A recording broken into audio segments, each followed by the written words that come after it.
Welcome to this week's edition of The Sixth List. This week, in honor of the release of the Natalie Portman movie Vox Lux, we're looking at fictional rock bands and pop stars in movies. We're picking movies where the star in question is one of the main characters of the film. We're also eliminating movies where real-life pop stars are playing pseudo-versions of themselves, like Whitney Houston in The Bodyguard and Eminem in 8 Mile. It's not them, but it's them. You ready? Okay, let's go. We start our list with Ladies and Gentlemen, the Fabulous Stains. This 1982 movie about a group of girls who form a punk band stars Diane Lane and Laura Dern. Lane's role of Corinne was actually originally offered to Jodie Foster. Now, had Foster taken the role, it would have been a bit of deja vu for Dern. You see, this movie marks Dern's second credited appearance in a film. The first was 1980's Foxes, which coincidentally also starred Jodie Foster. Next, we look at A Star is Born. Now, before you point out that Lady Gaga is playing a fictional version of herself, let's not discount Bradley Cooper's role in this. In fact, that's Cooper singing on the tracks you hear in the movie.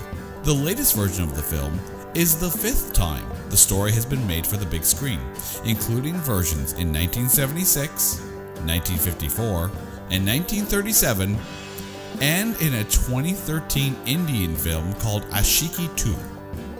Of the 4 North American versions of the film, the Cooper-Gaga version is the only one where the main characters don't have a Norman or Esther in their names. We move on to 2001's Rockstar, starring Mark Wahlberg and Jennifer Aniston.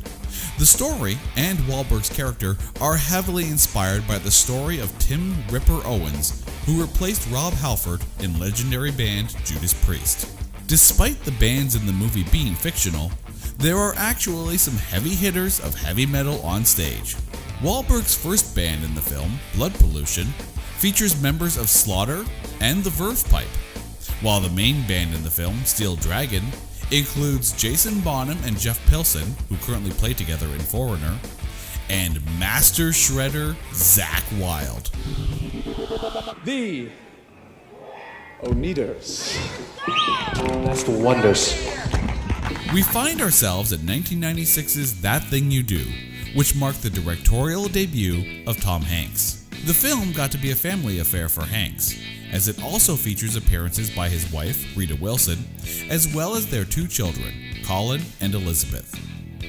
As for the song That Thing You Do, in the liner notes of the soundtrack, it says that the song peaked at number 2 on the Billboard charts.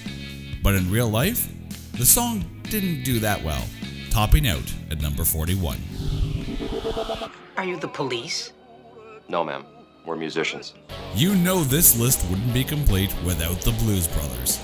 Now, it can easily be said that this movie was a smash, but maybe not in the way you were thinking. A grand total of 103 cars were completely destroyed during the making of the film, a world record at the time. The current record holder? Transformers Dark of the Moon, with an astounding 532 vehicles obliterated. Yet just knew it had to be a Michael Bay film. One louder. Why don't you just make 10 louder and make 10 be the top number and make that a little louder? These go to 11. Ah yes, the quintessential fictional rock band, the mighty Spinal Tap. Now, even though this is a list of fictional bands, the actors are actually the ones playing on the soundtrack, which kind of makes them more real than some artists out there now. However, the lasting impact of the movie can be seen even today. If you take a look at Soldano amps, you'll notice that they do actually go to 11. Also, if you take a look at the source of all movie knowledge that is IMDb, This Is Spinal Tap is the only film on the site that you can rate out of 11. And there you have it. What movies did we miss? Let us know in the comment section below. Also, be sure to give the video a like and subscribe to the channel. We'll see you next time on The Sixth List.